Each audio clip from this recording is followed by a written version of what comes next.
Salut, c'est Marion, bienvenue dans ma cuisine. Aujourd'hui, j'aimerais vous parler d'une plante qui s'appelle l'aloe vera. L'aloe vera, c'est comestible, il existe plein de variétés d'aloe vera.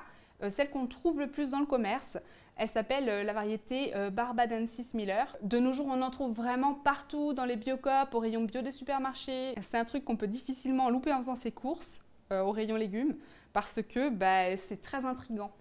Alors on connaît déjà les vertus de l'aloe vera pour la peau. On sait qu'il est apaisant, hydratant, cicatrisant. On sait qu'il booste le renouvellement cellulaire. Ce qu'on sait moins, en revanche, c'est qu'il fait encore plus de bien à l'intérieur du corps qu'il en faisait à l'extérieur du corps. Parce qu'en fait, il va être hyper cicatrisant et apaisant et régénérant sur les muqueuses digestives, sur tout l'ensemble du système digestif.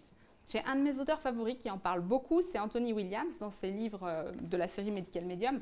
Il explique toutes les vertus que peut avoir l'aloe vera, en particulier au niveau digestif. Notamment, il explique que pour ceux qui sont adeptes des lavements ou qui ont des problèmes de constipation, l'aloe vera à lui tout seul peut soulager les problèmes digestifs tels que constipation ou désordres intestinaux. Il est aussi bourré de minéraux qui vont notamment venir aider à calmer les inflammations digestives. Donc si vous avez des pathologies du genre maladie de Crohn ou rectocolite hémorragique, c'est vraiment un aliment qui va faire beaucoup de bien. Je vous avais parlé de la banane aussi, je vais mettre un petit bandeau là. Vous pouvez cliquer dessus, hop, ça va vous basculer sur la vidéo sur les bienfaits de la banane. Il va restaurer tout l'ensemble de l'appareil digestif, notamment les intestins, et en particulier, il est super bon sur une zone qui s'appelle l'iléum, qui est très intéressante parce que c'est une zone où on absorbe et on produit de la vitamine B12. En fait, la recherche scientifique a démontré que nous produisons de la vitamine B12 dans tout l'ensemble de notre système digestif et également dans les intestins, dans la partie au-dessus de l'iléum, donc au-dessus de l'endroit où ça va être absorbé, ce qui est très intéressant. Ce qui produit de la vitamine B12, ce sont des bactéries qui sont à l'intérieur de notre corps, des bactéries amies.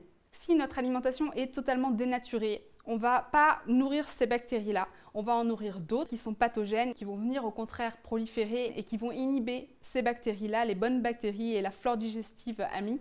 Et ça va nous empêcher d'avoir accès à cette B12 qu'on produit nous-mêmes. L'auteur explique notamment que ces bactéries sont particulièrement dans cette zone de l'iléum où il y a donc production et assimilation de cette vitamine B12. Et l'aloe vera serait super top pour restaurer toute cette partie-là, pour permettre aux bonnes bactéries de proliférer.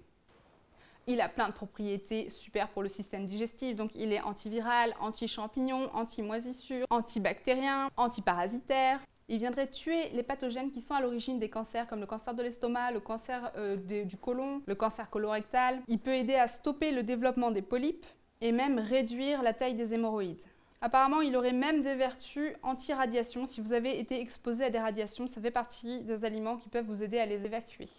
Comme il est bon pour tout le système digestif, forcément, vu que c'est un émonctoire, ça va permettre aussi à l'état de notre peau de s'améliorer. Donc c'est vraiment un aliment qui va venir avoir un impact, un super impact sur l'état de notre peau. Il va nous permettre de rayonner de l'intérieur, il va nous donner un coup de jeunesse, un coup de boost. En nettoyant le système digestif, il va aussi aider à nettoyer le sang et à fluidifier le sang. Et ça peut même avoir un impact sur les cernes noires qu'on a sous les yeux, pour aider à les diminuer.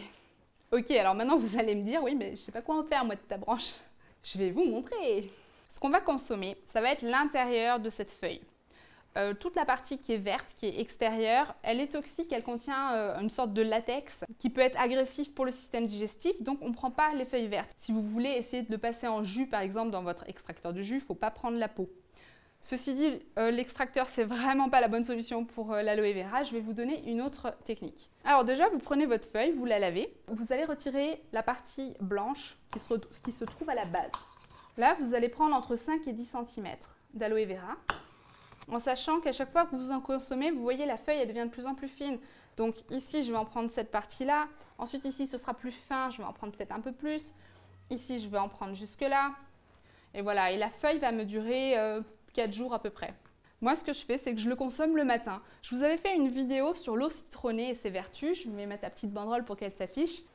L'aloe vera, ça peut faire partie des choses que vous pouvez prendre le matin à jeun pour vraiment réhydrater votre corps après la nuit et pour aider aussi le corps à évacuer les toxines qu'il a nettoyées pendant la nuit. C'est super important de se réhydrater. Allez voir la vidéo.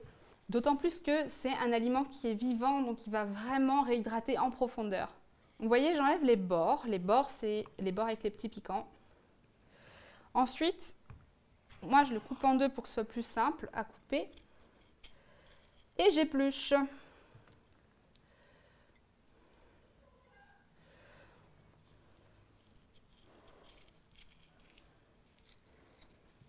Regardez-moi cette texture. C'est extrêmement gélatineux. Je vous préviens tout de suite, c'est pas le truc que vous allez croquer et retirer du plaisir avec. Moi, je vais vous montrer comment retirer du plaisir avec.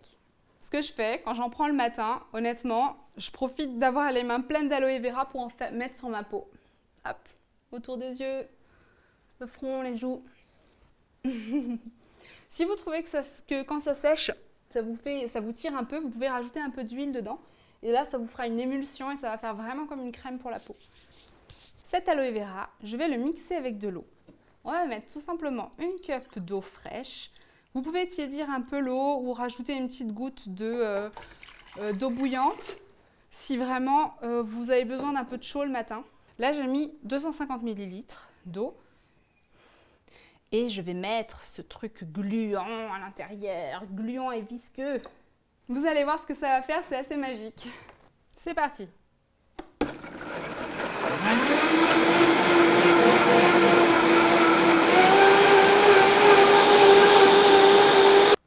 Regardez ça, c'est hyper mousseux. C'est drôle, non? Alors, le plus chouette, c'est que quand il est sous cette forme-là, qu'il a été bien mixé avec de l'eau, il faut vraiment bien le mixer. Bon, moi j'ai un Vitamix, c'est facile, mais si vous n'avez pas un blender à haute puissance comme moi, vous le mixez un peu plus longtemps que ce que j'ai fait. Donc il faut vraiment que vous ressentiez plus aucune viscosité à l'intérieur du breuvage. C'est vraiment presque comme si vous preniez de l'eau mousseuse en fait, mais c'est tout. Et ça n'a pas de goût, peut-être un goût de plante un peu.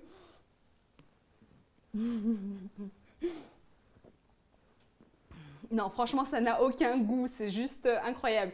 Si jamais le vôtre est amer, je suis désolée, mais il va falloir que vous compostiez la feuille. Ça veut dire que vous avez de la substance toxique qui est passée à l'intérieur. Je ne sais pas trop comment ça se passe, peut-être que ça s'imprègne au bout d'un temps.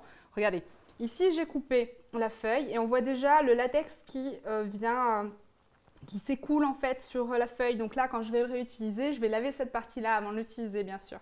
Et cette partie-là est amère. Donc si votre feuille est amère, c'est qu'il y a un truc qui ne va pas. Ça n'a aucun goût et aucune viscosité, ça je peux vous l'assurer. Par contre, la texture est super sympa. Vous pouvez même mettre un peu d'aloe vera dans vos smoothies, ça marche aussi super bien. Là, au bout d'un temps, ça va décanter et on aura moins de mousse. C'est comme une petite bière. Sauf que je préfère ça à la bière. Pour le conserver, vous pouvez le mettre dans un linge propre, hop, comme ça. Et conservez ça au frigo. Ou alors vous faites comme moi, vous le mettez à l'arrache sans linge. C'est vraiment trop top ce truc pour cicatriser efficacement les coups de soleil et en plus pour les apaiser et pour donner un petit coup de jeunesse à la peau. Trop top. Bref, il a que des vertus. Voilà, j'espère que cette vidéo vous aura intéressé. Merci de m'avoir suivi. À la fois prochaine. Ciao!